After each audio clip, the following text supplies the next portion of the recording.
لو ما عندنا رئة حنت مجد እግዚአብሔር ዝፈቀደልና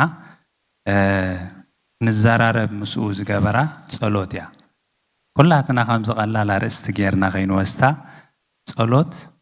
انتي مالتي ترجمة قدم كريانا صلوت انتي مالتيو دحر انتي عينتيو እግዚአብሔር صلوت زقبلو كرينا دحر ناي قدامي علامة ناي صلوت እግዚአብሔር سي انتايو بزعبا ناديس ولا بزعبا እግዚአብሔር يخريونا مالتي اجولا نعم نفولتو صلوت مالت انتي مالتي لنا እግዚአብሔር ታይ ምግባር መዘረራብ ማለትዩ ግን ብዙሕ ዓይነት ተዘራርባ ኣሎ እጃነ ክዛረብ ከለኹ ብዙሕ ዓይነት ገይረ ክዛረብ ይኽእል እየ ከመይ ገይረ ከም ዛረብ ናብ እግዚአብሔር ክፈልጥ ኣለነ ማለትዩ ንኣብነት ንእግዚአብሔር ከምዚ ኢለ ክዛረቦ ይኽእል ዶ ኣዳ ኣበለኻ ከምዚ ኢለ ክዛረቦ ይኽእል ንእግዚአብሔር ይኽእል ደ ኣይክእልን እየ ንምንታይ መስለኩም እቲ ዘራረባይ تخكل مجدي أيقونن حج እግዚአብሔር እንታይ ሉ መስለኩም ከመይ ጌርና ከም ንዛረቦ መገዲ ሰሪዕልና ኣሎ ሕጂ መጀመርያ ጸሎት ንእግዚአብሔር ምዝራብ ምዃኑ ካብ መጽሐፍ ቅዱስ ከሪና መጀመርያ ሓድሽ ኪዳን ብምንታይ ተጻሒፉ ብግሪክ ቋንቋ ሕጂ ግሪክ ቋንቋ ተተጠቂመ ምናልባት ብኡ ስለ ዝኾነ ተቃልየ ዝጥቀም ግን ሓጻር ጥራይ ዝጥቀም ማለት እዩ نصلوت زغلصا شدش تقالات ناي غريخ ኣለዋ ኩለን ዘን ቃላት እዚ ኢንተሪናን ክልተ ትርጉም ናይ ትግርኛ ይዘለወን ታ ትግርኛ ናውን ጽብቕቲ ትርጉም ያ ጸሎት ተቀዳመይት እንታይ አትብል ፕራኡስ ኮማ ያትብል ተጸመሙኒ ተም ግሪክ ብዙሕ ዘይተብሉ ማለት እዩ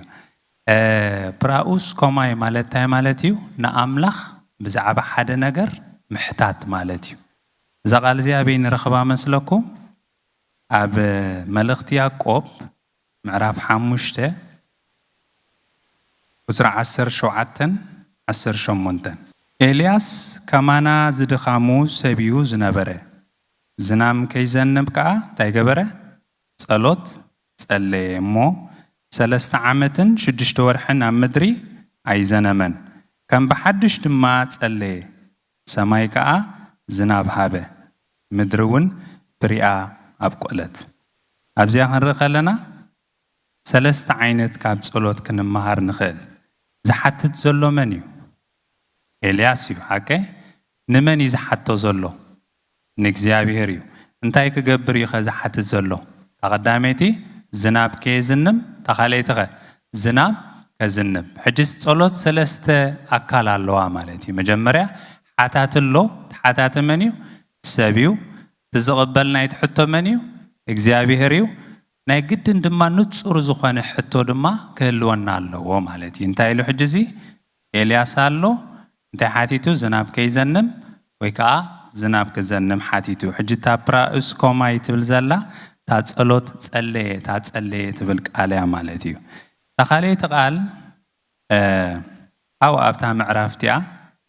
ያዕቆብ ምዕራፍ 1 ቁጽር 5 ምስከድና عدا حواقاتكم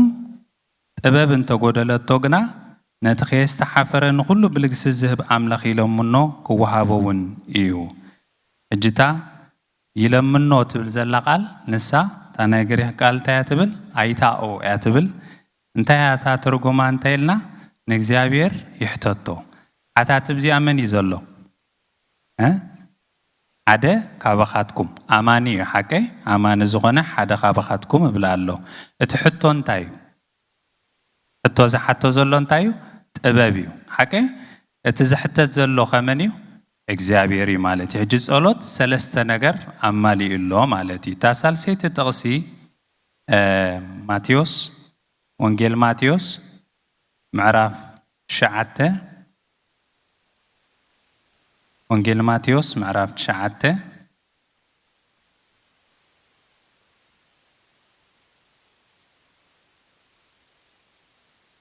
ኣብ ቁጥር 35 ከንብቤ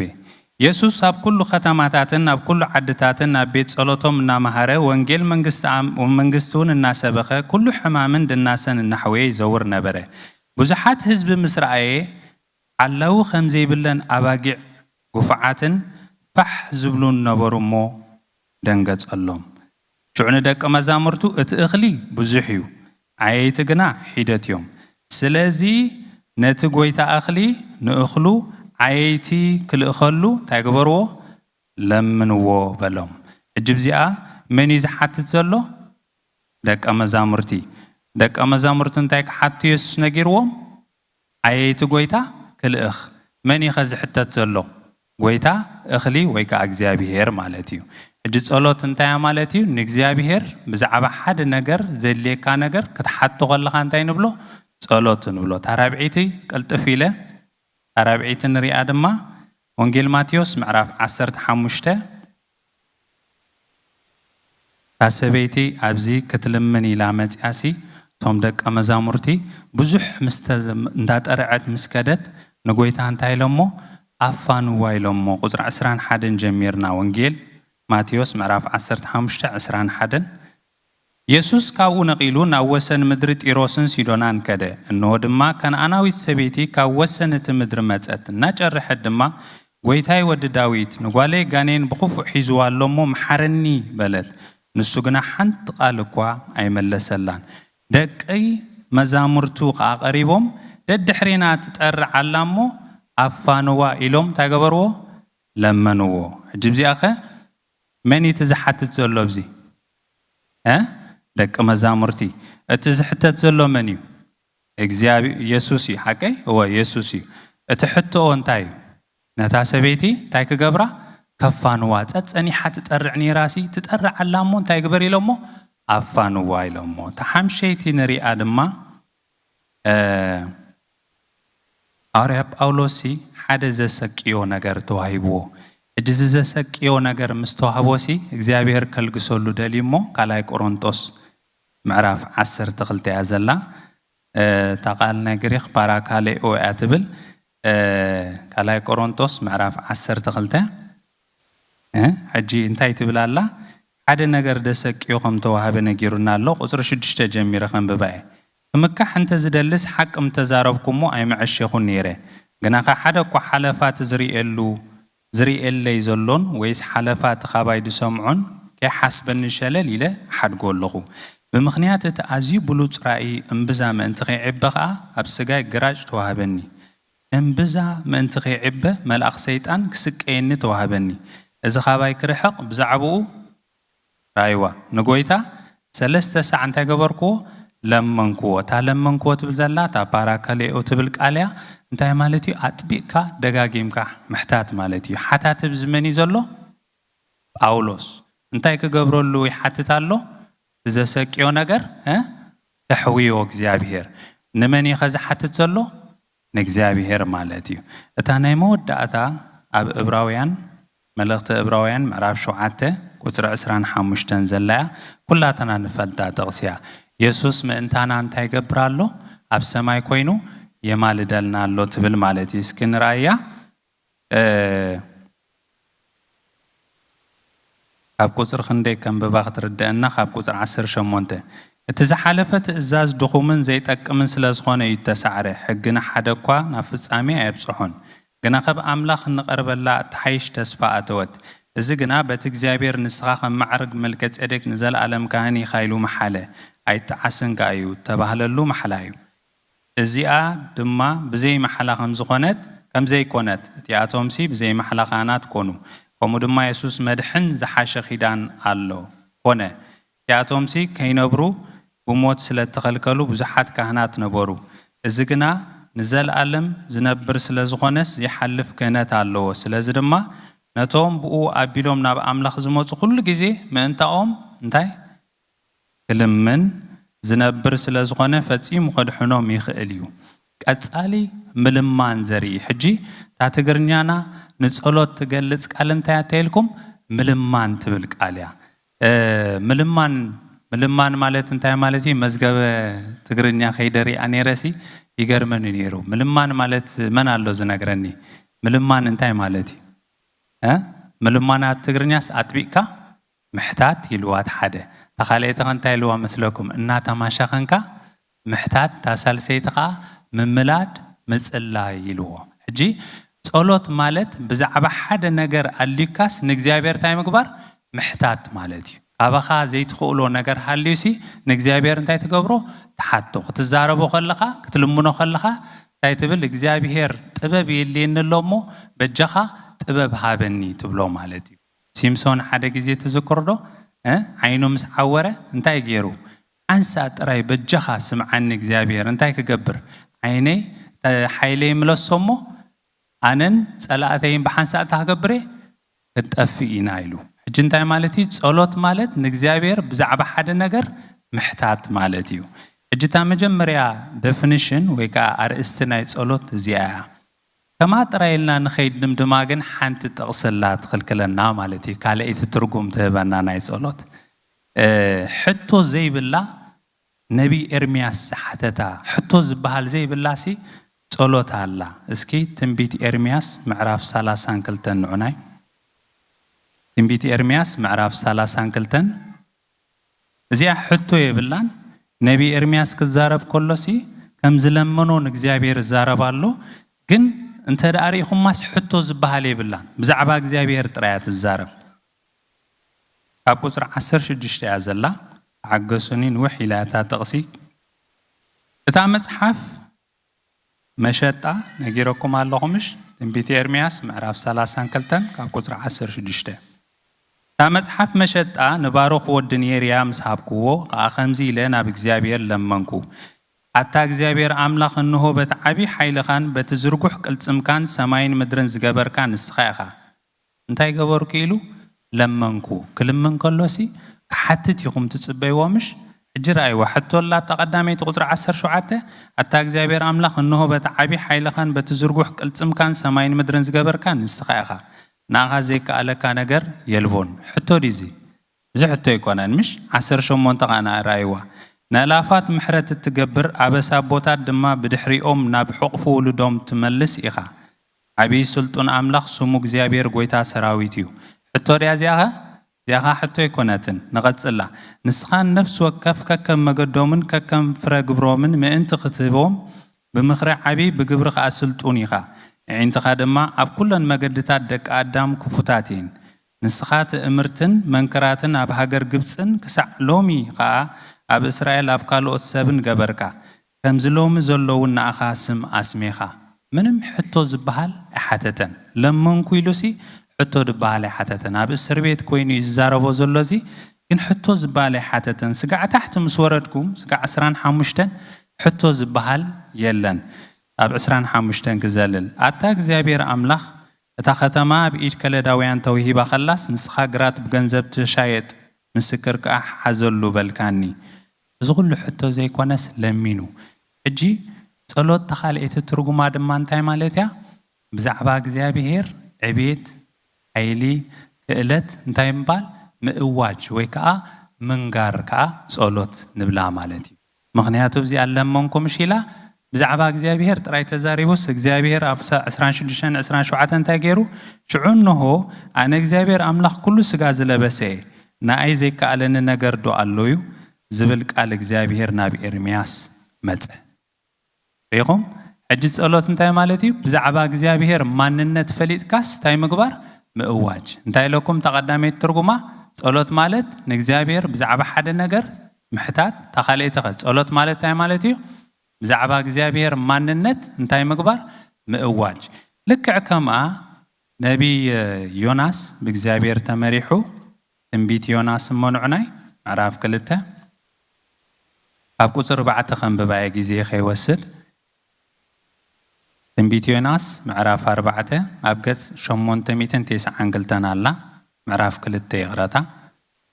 ቁጽር 4 ንስኻ ናብቲ መዓሙቕ ናይ ልቢ ባሕሪ ደርቢኻኒ ዮናስ ኣብዚ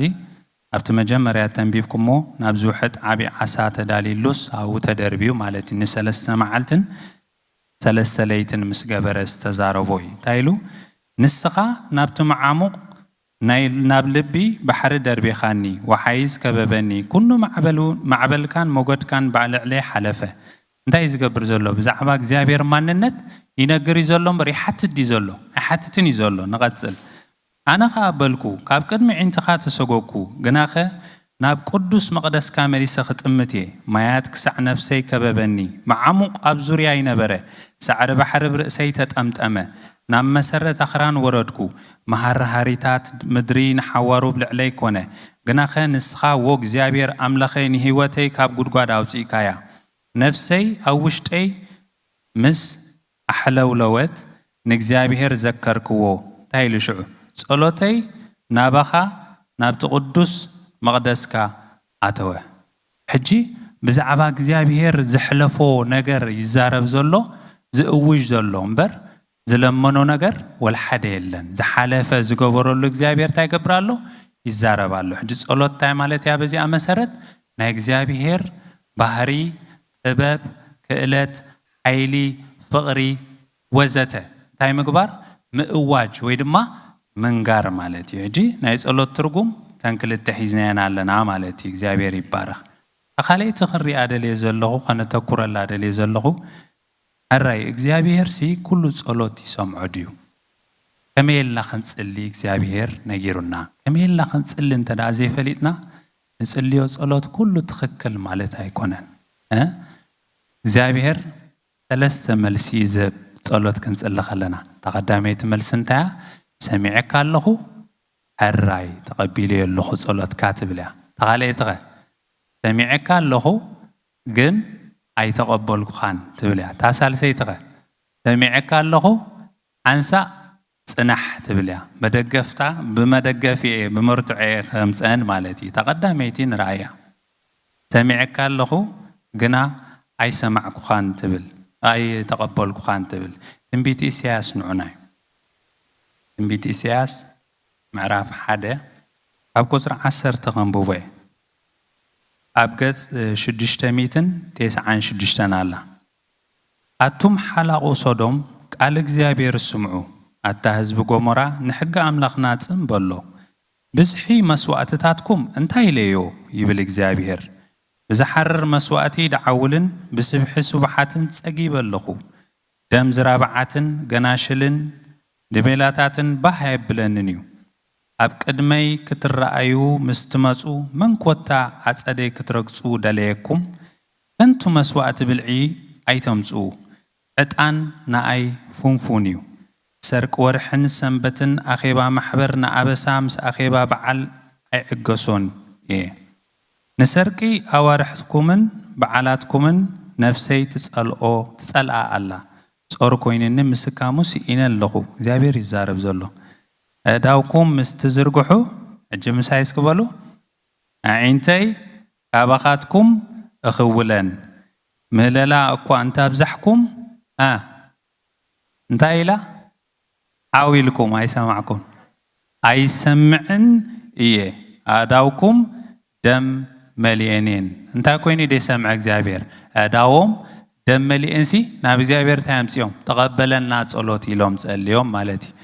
أنت تقصد رايد هذا اللازية حجي مزمور دمان عناي مزمور بسانش ديشتن شمونتن رايا 10 شمونتن رايا أبلبي أكوي حكينا أنت زخون እግዚአብሔር أنتاي أي مسمع عندن نيرو الراي أبلبها أكوي حكين كان تسأليها እግዚአብሔር سمعك دي أي سمعك كاني حجي تقدمت أنتها يسمعك له እግዚአብሔር ትዛረቦ ዘለኻ ሰማዕ ኣሎ ካብ እግዚአብሔር ድስተሰወረ ነገር የለን ግን ታይብለካ ጸሎትካ ኣይተቀበልኩኻ ንብል ናይ ኩሉ ሰብ ጸሎት ይሰምዖሞ ግን በሰለስተ መገዲ ይምልሶ ማለት ናይ ኩሉ ሰብ ጸሎት ከም ዝሰምዖ መዝሙር 65 ንሞንዑናይ ብክልተ ረኣይዋ ኣታ ጸሎት እትሰምዕ ኩሉ ስጋ ናባኻ ክመጽ እንታይ ስጋ ዝስጋ ማለት አይከ እንታይ ማለት እዩ ኩሉ ሰብ ናበይ ናባኻ ክመጽዩ ግንታይ ጸሎት ትሰምዕ ሕጂ ይሰምዖ እዩ መልስ ክበካ ከሎ ግን ሰለስተ መልሲ ብታሓንቲ እንታይ ኣይተቀበልኩኻ ኖኖ እብለካ ማለት እዩ እስኪ መልእኽቲ ያዕቆብ ምዕራፍ 4 ካናዑናይ መልእኽቲ ያዕቆብ ምዕራፍ 4 ነዚኣ ከዓ ተድመቃ ማለት እዩ መልእኽቲ ያዕቆብ ምዕራፍ 4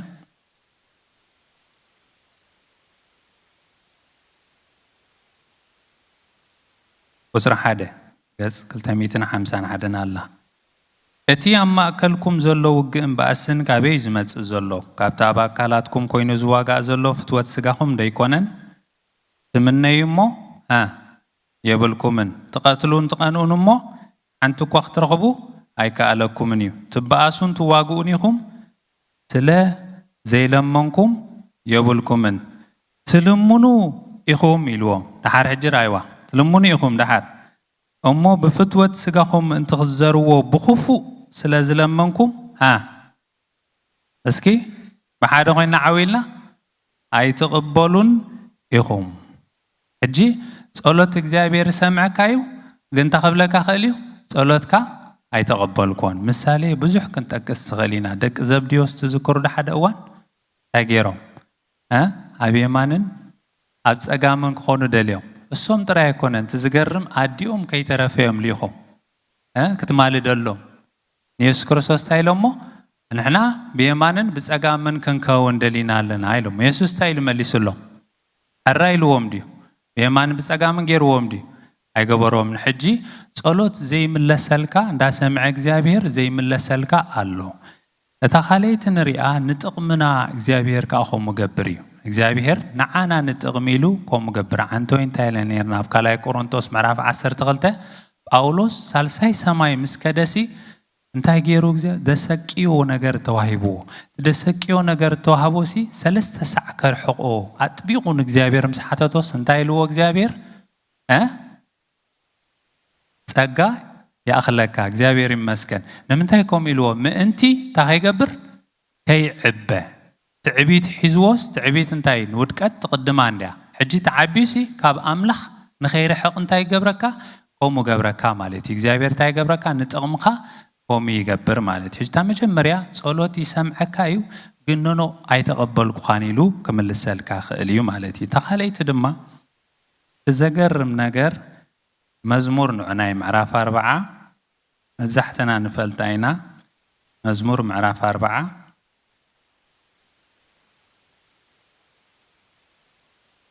داويت زبولويو مزمور معراف 4 أبجز عمشتميتن سوسان كلتن بولي كيدان الله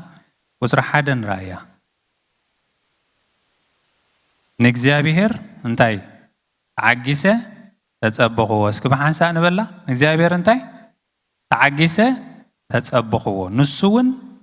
نابايدنينو انتاي قبره آوياتي سمعه اجي داويت تعجيسو بزح تتصبيلو يخو تايب لك صلوتك سمعي اللهو جن حنسا صنح لك انت يمسألك حنسا صنح تيلوكا تعجستي أو وشتخا يمس داويت تايز لنا زلو تعجستي يعجس اللهو هذا حدا جزء صلوت بقصبت فتسام الله دانيال دو تذكروا دات اللي يخلص جنا صلوت خي ودس زيابير أملاخ ملأخ كاب سماي ليخو شعشع فتسيم له مالتي تخليت صلوت تسألها جن كندي معلت وسيدة من هالو سفلتا عسران حدن معلت وسيدة أوكي سلزق لي صلوت انتي كتب هالتقليها سمعك الله جن حنسا صنح جزيو أيكونن حنسا دما سمعون زبهال تفولت ونيغ ما بحدش كده انت يعني راد صلوتو مسلكم سو نمان كري هاللويا نمان كري نيسوس كري خندي عمد تتصبيو بزح عمد تتصبيو يخم حنسا صنح قبلك خاليو كالك أبراهام رأيوه إسحاق ولد كلوسي إسحاق نخولدو خندي عمد تتصبيو عسران حمشتن عمد موخا انتاي بلوك زابير بروميس كيرلكاي تسفا جنا أي بزحن يبلو اجتاي قبلك خالي زابير مالتي جنا أي تجيزي حنسا صنح قبلك خالي بهوت كلها خطرية خاليها نسخامز حلف كون كفتسم يخالي حجي انتاي تدلينا بزي أمالتي تعجستي نما بزحتنا تخبدنا وينقلنا تخبدنا انت تعجستي عمالتي أم عرابة وعلم كل نجار انت يمزلوا حجنا مايكروويف جيزين ديو قلت إفنا نجارات كخونا لنا إن عندنا مش إن إجزابير زجبرو ساعات الله بمدب زجبرو الله ما تخليت تصلت انت تعجيس كاتت أبيخا ترخبويو تسهل سيت تصلت يا دليا حجي تسهل سيت تصلت جن إجزابير زقبلو صلوت مسألة خاسين تايب لك الرأي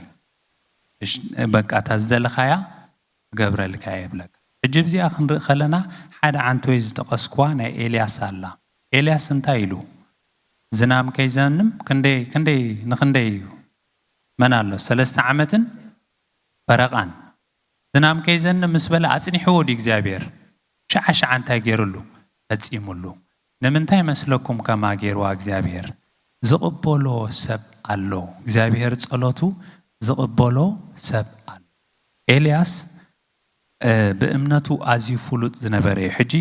እተን ሊስታ ክበኩም እግዚአብሔር ዝቕበለን ጸሎት ንምንታይ እግዚአብሔር ንዓታተን ይቕበለን ታ መጀመርያ እግዚአብሔር ዝቕበሎ ጸሎት እንታይ ሰሚዑሲ ሕራይ ተቐቢለካ ኣለኹ ኢሉ ዝምልሶ ከመይ ዓይነት ጸሎት ይተይልና ንኣምላኽ ብሙሉእ ልቦም ዝደልይዎ ሰባት እግዚአብሔር ይመስገን ናትና ሽግር ወይ ናይ ገሌና ሽግር እንታይ እዩ ንኣምላኽ ብዝተኸፋፈለ ልቢና እንደልዮ ነቐድሞ ነገር ኣብ ህይወትና ኣሎ ሕጂ እግዚአብሔር እንታይ ደሊ መስለኩም መጀመርያን መን ክትገብሮ ደሊ እግዚአብሔር እስከንዑና ኤርምያስ ንኺድ ኤርምያስ መርትዖት ኾነና ነዚኣ ወይ ደገፍ 29 11 ከንብበየ ኣነ ዝሓስበልኩም ዘለኹ ሓሳብ እንታይ ይፈልጦ እየ መፈጸምታን ተስፋን ክህበኩም ሲ ሓሳብ ደሓን እምበር ናይ ክፉ ኣይኮነን ይብል እግዚአብሔር ሕጂ ራእይ ቁጽሪ 12 ክትጽውዑኒ መጺኩም ድማ ክትልሙኑኒ ኢኹም እንታይ ማለት ያ ክትጽውዑኒ መጺኩም ድማ ክትሓቱኒ ኢኹም እንታይ ኢልኩም ትሓቱኒ እሞ ኣኽገብረኩም ሰምዐኩም ንምንታይ ክሰምዖም እዩ ሓደ ምኽንያት ክበና ኣለዎ ኢልኩም ድሓር ቁጽሪ 13 ራእይዋ ትክብ ሓደ ኮይና ንበላ እዚኣ ብሙሉእ ልብኹም እንተ ደልይኹምንስ ክደልዩኒ ክረኽቡን እውን ኢኹም ሕጂ ንእግዚአብሔር ብሙሉእ ልቡ ዝደልዮ ሰብ ፍሮኒ ጸሎቱ ግድነት ሰሚዑ ክምልሶ እዩ ዓፅር ክእል እዩ ከነውሕ ክእል እዩ መልሲ ካብ እግዚአብሔር ሕራይ ዝብል ግን እንታይ እዩ ቅበል እዩ ማለት ወይ መጽሓፍ ኢዮብ ንዑናይ መጽሓፍ ኢዮብ ምዕራፍ 22 ካብ ኣፉ ደኣ ሕጊ ተቐበል ንቓሉ እውን ኣብ ልብኻ ኣቑሮ ኢሉ 22 ኢለኩምሽ እዋ 23 ንኺድ ናብቲ ኩሉ ዝኽእል እንተ ተመለስካ ንዓመፀ ካብ ድንኳንካ እንተ ኣርሓቕካዮ ከም ብሓድሽ ክትስራሕ ኢኻ እንታይ ተገበርካ ናብቲ ኩሉ ዝኽእል እንታይ ተገበርካ እንተ ተመለስካ ንዓመፀኻ ካብ ድንኳንካ እንተ ኣርሓቕካዮ ከም ብሓድሽ ክትስራሕ ኢኻ ኢሉ ሕጂ 27 ንውረዱ ከምኡ ምስ ገበርካ ክትልምኖ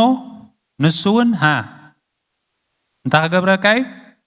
ክሰምዐካ እዩ መብፅዓኻ እውን ክትፍጽም ኢኻ ሕጂ ንኣምላኽ ብሙሉእ ልቦም ዝምለሱ ሰባት ድማ እንታይ ይገብር ጸሎቶም ይሰምዕ ንጋገን ኢና ሓቂ ዘይጋገ ሰብ ኣሎ ዲብዚ ዘይጋገ ሰብ ኣለና የብልና ኩላህና ንጋገ ኢና ምሽ ሓቂ ቀዳማይ ነገስ ምዕራፍ 8 ቁጽር 46 47 18 እንታይ ትብል 48 እንታይ ትብል ዘይብድል ሰብሲ የልቦን ዓጽያታ ማለት እዩ ንጉስ ሰሎሞን ሲ ነቲ ቤተ መቅደስ ምሰርሖስ ንእግዚአብሔር ታይልወሲ ኣታ እግዚአብሔር ዘይብድል ሰብሲ የልቦን እሞ እንተበደሉስ ኢሉ ክዛረቡ ከሎ ንርኢ ማለት ሕጂ እንታይ ዝደሊ ግን እግዚአብሔር ምስተጋገኻስ እንታይ ክትገብር ክትምለስ ሕጂ እንታይ እዩ ጸሎት ዝሰምዖም ንምኸመይ ሰባት እዮም ተጋግዮም ኣብ ጌጎኦም ዝጸንዑ ዘይኮነስ እንታይ ዝገብሩ ዝምለሱ ሰባት ይሰምዖም ይፈቱ እግዚአብሔር ሕያዋይ ስለ ዝኾነ ጎይታ ይባረኽ እታ ሳልሰይቲ ጸሎት እግዚአብሔር ሰሚዐካ ኣለኹ ሕራይ ተቐቢለዮ ዝብለካ ኣብ ያዕቆብ ምዕራፍ 5 ቁጽሪ 15 ዘላያ እታ ናይ እምነት ጸሎት ድማ ነቲ ሕሙም ከተድሕኖ እያ ጎይታ እውን ከተንስኦ እዩ ሓጢኣት ገይሩ እንተኾይኑ እውን እንታይ ክግበር እዩ ሕደገል እዩ ዓይነይቲ ጸሎት እታ ናይ እምነት ጸሎት ሕጂ ጸሎት ክጽሊ ከሎ ሓደ ኣማኒ ብእምነት እንተ ደኣ ጸልዩ እግዚአብሔር እንታይ ይገብር ይሰምዖ ሕራይ ኢሉ ይምልሰሉ ክሓፅር ይኽእል እዩ እዋን ክነውሕ ድማ ይኽእል እዩ ትመልሲ ግን ክህቦ እታ ናይ እምነት ጸሎት እንታይ ትገብር ኢሉና ነቲ ሕሙም فتحويا من يزحو زلو እግዚአብሔር ማለት ታራብዒቲ كلنا نفلت هذا عنزيا مبزحتنا سلنا نفلت زلل كبلاي بيسوس كريستوس سم زحتو سبات كن حتى تكلنا أنا بأملق بيسوس كريستوس سمينا حتى يوحنس وانجيل معرف 10:4 وزرع 10:3 لاتنا بيسوس كريستوس سم زت حتى تزبله انت يجبر يسوس خبرو يلو እግዚአብሔር تايجبرنا صلاتنا يسمعنا